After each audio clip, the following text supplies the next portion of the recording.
আসসালামু আলাইকুম। পঞ্চম শ্রেণীর শিক্ষার্থী বন্ধুরা, আজকে আমরা আলোচনা করব তোমাদের গণিত প্রথম প্রান্তিক মূল্যায়ন পরীক্ষার প্রশ্ন কেমন হবে বা প্রশ্ন কাঠামো ও নম্বর বন্টন নিয়ে। তোমরা ইতিমধ্যে জেনেছো তোমাদের প্রান্তিক মূল্যায়ন পরীক্ষা হবে 70 মার্কের।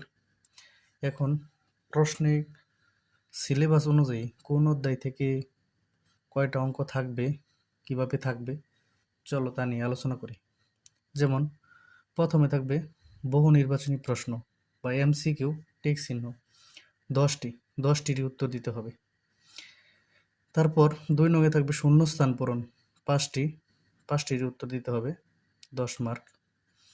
সংক্ষিপ্ত প্রশ্ন উত্তর, এখানে সংক্ষিপ্ত প্রশ্ন থাকবে, উত্তর দিতে হবে সংক্ষেপে, এটাতেও 10 মার্ক, 10টা থাকবে, 10টারই উত্তর দিতে হবে।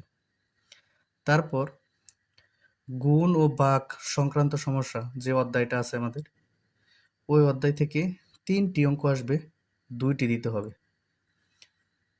তারপরের অধ্যায় যোগ বিয়োগ গুণ ভাগ সংক্রান্ত যে অধ্যায়টা আছে, ওই অধ্যায় থেকে 2টি অঙ্ক থাকবে, 1টি দিতে হবে।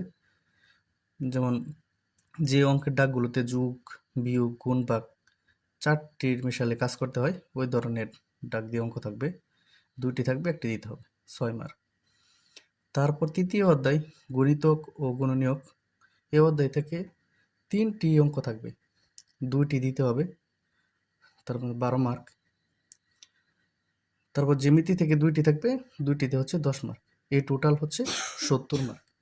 আর তাছাড়া ধারাবাহিক মূল্যায়নের জন্য যে 30 মার্ক আছে, যেমন পুস্তকের কাজ সম্পন্ন করা, শ্রেণী কাজে সক্রিয়তা, বিষয়বস্তু বোধগম্যতা, ক্লাস টেস্ট, এই 4টা মূল্যায়নে 30 মার্ক। এখানে হয়তো অনেকেই বুঝতে পারতেছো শ্রেণী কাজে সক্রিয়তা কেমন। ধরো শ্রেণী কাজে তোমার এক বন্ধু একটা পড়া বুঝতেছে না বা পারতেছে না, তুমি এটা বুঝতে পারতেছো এবং কিভাবে হয়েছে তা সংক্রান্ত বুঝিয়ে বলতে পারতেছো। বা বিষয়বস্তু বোধগম্যতা কেমন, একটা বিষয় যেমন একটা অঙ্ক হবে, কি কি ধাপে করতে হবে, প্রথমে যোগ করতে হবে, তারপরে বিয়োগ করতে হবে, এই যে এই ধরনের বলতে পারাটাই হচ্ছে বিষয়বস্তুর বোধগম্যতা। এটা যদি ক্লাসে বলতে পারো, প্রত্যেকটা টিচারই এটা নজর রাখবে, কে বলতে পারতেছে, কার কিরকম ইমপ্রুভমেন্ট হচ্ছে। আর প্রতিটা ক্লাসে ক্লাস টেস্ট হবে, তার উপরে ভিত্তি করে হচ্ছে 10 মার্ক। এই টোটাল হচ্ছে 30 মার্ক। তো 70 আর 30 এই 100 মার্কের তোমাদের পরীক্ষা হবে। তো তোমাদের প্রথম প্রান্তিক মূল্যায়নের এই ছিল আর কি প্রশ্নের কাঠামো এবং মানবন্টন।